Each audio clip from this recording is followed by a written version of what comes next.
आज बेटा मैथिली शरण गुप्त की साकेत और साकेत का नवम सर्ग जिसमें उर्मिला के विरह व्यथा का मार्मिक वर्णन किया गया है। हम सब पढ़ चुके हैं। उर्मिला लक्ष्मण की पत्नी। उर्मिला भारतीय सभ्यता और संस्कृति में एक उपेक्षिता नारी जिसको साहित्य में कोई गरिमा नहीं दी गई थी, लेकिन मैथिली शरण गुप्त ने अपनी रचनाओं में उन उपेक्षिता नारियों को गरिमा प्रदान की जिनको कि हमारे साहित्य में वो उनके त्याग के अनुरूप मान नहीं दिया गया था। उनमें से उर्मिला एक है। अब हम ये पढ़ चुके थे कि जो उर्मिला है वो राजमहल में रह रही है और लक्ष्मण वनवास पर है, तो उर्मिला किस तरीके से विरह व्यथित हो रही है। और हम ये भी जानते हैं कि जब इंसान विरह में होता है, वियोग में होता है, तो सबसे पहले उसकी नींद भाग जाती है, उसे नींद नहीं आती है। जानते हैं ना, जब भी अपन बेचैन होते हैं, जब भी अपन दुखी होते हैं, जब भी अपन कष्ट में होते हैं, तो हमारी नींद खत्म हो जाती है ना। और नींद तो बहुत ज़रूरी होती है, क्योंकि जिस तरह की हमारे शरीर के लिए आहार ज़रूरी होती है, ऐसे हमारे मानसिक मेंटेनेंस के लिए, मेंटल मेंटेनेंस के लिए नींद बहुत ज़रूरी होती है। नींद आती है तभी तो इंसान को आराम मिलता है, क्योंकि नींद वो समय है जब हमारी पूरी बॉडी का मेंटेनेंस चल रहा होता है। जैसे गाड़ी वाड़ी खराब हो जाती है तो वर्कशॉप में डालते हैं और मेंटेनेंस होता है। तो रात को जब हम सोते हैं तो सोते समय हमारे शरीर की जो भी कोशिकाओं की टूट फूट हो जाती है, वो सारी टूट फूट कम सही होती है। तो नींद इंसान के लिए बहुत ज़रूरी है, मानसिक शांति के लिए और उसकी शारीरिक स्वस्थता के लिए। अब यहाँ पर क्या हो रहा है कि उर्मिला को नींद नहीं आ रही है, क्योंकि लक्ष्मण उनके पास नहीं है। अब तो जो उर्मिला है वो निंदिया को बुला रही है कि हे नींद तू मुझे आ जा। और होता है, हमने बहुत सारे ऐसे गाने सुने हैं, जनरली हमने लोरियाँ सुनी हैं जो माँ अपने बच्चे के लिए सुनाती है कि बच्चा सो जाए। तो ये एक तरीके से जो उर्मिला है वो अपने आप को एक तरीके की लोरी सुना रही है कि मुझे नींद आ जाए। कैसे आह्वान कर रही है वो नींद का? आजा मेरी निंदिया गूंगी। अपनी निंदिया को वो क्या कह रही है? गूंगी है, क्योंकि नींद बोलती तो है नहीं, नींद के पास कोई शब्द या कोई स्वर तो है नहीं, वो तो बिल्कुल गूंगी है। तो इसलिए वो नींद को क्या कह रही है कि नींद तू मेरी गूंगी है, क्योंकि तू मुझसे बात तो करेगी नहीं, पर तू मुझे आ तो जा। तो आजा मेरी निंदिया गूंगी, अब मैं सिर आँखों पर लेकर चंद्र खिलौना दूंगी।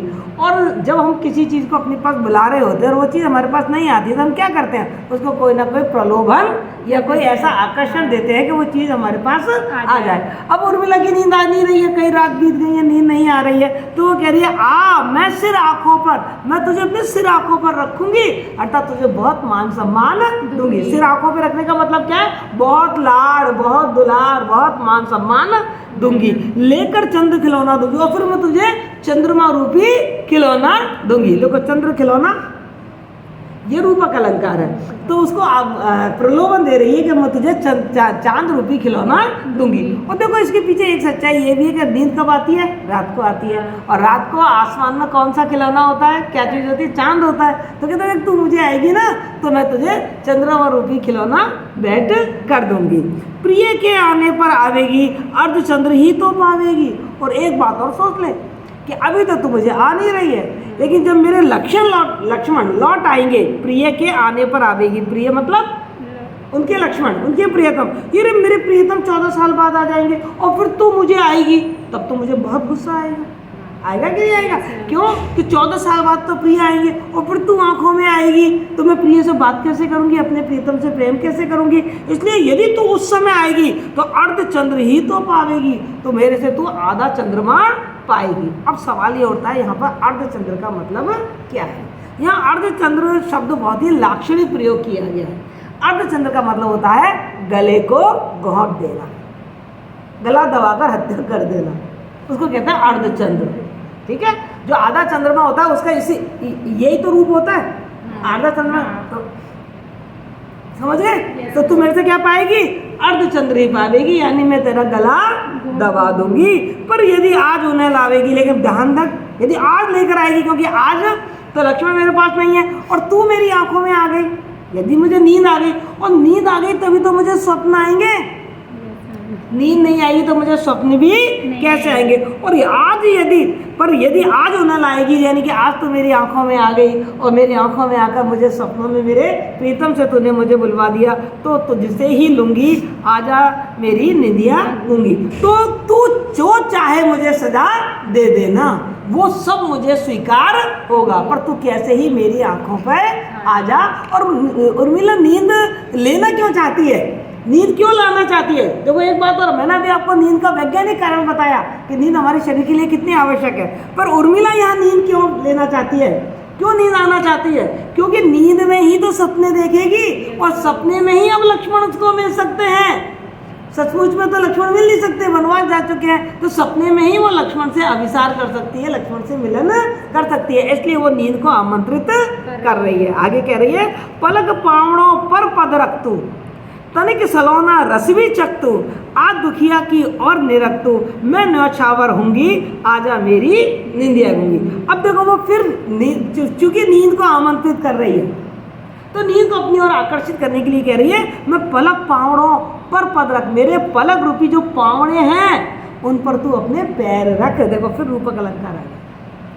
पलक को क्या कहा है, पावड़े, माने कि पलक मेरे मतलब तू जैसे मेहमानों को का हम आवभगत करते हैं, ऐसे मैं तू मेरे अपने पैरों को मेरी पलकों पर रख, मैं पलकों पर भी तेरे पैरों को लेने के लिए तैयार हूँ। भाव क्या है बेटा कि मैं तुझे बहुत मान सम्मान के साथ आवभगत करके तुझे आमंत्रित कर रही हूँ। तनिक सलोना रस भी चख, और फिर उसने दूसरा लोभ और दिया, और तू आएगी ना, आएगी तो मेरे आंखें मीठे मीठे सपने देखेंगी, तो तुझे भी उन मीठे मीठे सपनों का आनंद प्राप्त होगा, इसलिए तू आ जा। तो तनिक सलोना रस चख, तो सलोना मतलब बहुत सुंदर, मीठा, मधुर, इस मधुर रस को भी तो जब जो मेरी आंखों में जो मधुर रस है। और देखो यहाँ पर यदि भाव निकालें तो बहुत सारे भाव निकाल सकते हैं। या रस, लक्ष्मण का प्रेम मेरी आंखों में भरा हुआ है, तो उस लक्ष्मण के प्रेम रूपी रस को तू चख। मैं जब तू आएगी तो मैं नींद लूंगी, तो नींद में मैं मीठे मीठे सपने देखूंगी, तो उन मीठे मीठे सपनों रूपी रस को तू चख। आ दुखिया की और निरख तू। और यदि अब वो क्या देख रही है उर्मिला कि इस तरीके से आवभगत करने से वो नहीं आ रही है, तो देखो हमारी एक है ना मनोवैज्ञानिक स्थिति होती है, हम जब किसी को मनाना चाहते हैं तो पहले उसको लोभ देते हैं और फिर उसको कभी धमकी भी दे देते हैं कि चलो डर के आ जाएगा। और जब डर के नहीं आता तो फिर हम क्या करते हैं, फिर उसका हम अनुनय विनय करने लगते हैं, हम अपनी दीनता उसे दिखाने लगते हैं कि शायद दया करके आ जाए। तो देखो यहाँ पर उसने पहले क्या किया, उसको आकर्षण दिया कि मैं तुझे चंद्रमा रूपी खिलौना दूंगी। फिर देखो उसने क्या किया, धमकी दी कि जब प्रीतम के आने पर यदि आएगी तो मैं तेरा गला दबा दूंगी। और फिर उसके बाद वो उसको क्या कर रही है, बार बार मना रही है, खुशामद कर रही है, तुझे पलक पावड़ों पे रखूंगी, तो फिर और तुझे उसे लोभ दे रही है, देख सलोना रस है मेरे आंखों में, इसको आकर तू चख तो सही। और अंत में फिर वो क्या कर रही है, तब भी नींद नहीं आ रही है, तो अंत में उर्मिला क्या कर रही है, अपनी दीनता उसे दिखा रही है, अपना दुख से दिखा रही है कि शायद दया करके ही आ जाए। तो वो कह रही है, आ दुखिया की और निरख दो, अरे तू देख तो सही मैं कितनी दुखी हूँ, मेरी तरफ देख तो सही, यदि तू आ जाएगी तो मुझे उस समय के लिए तो थोड़ा चैन मिल जाएगा।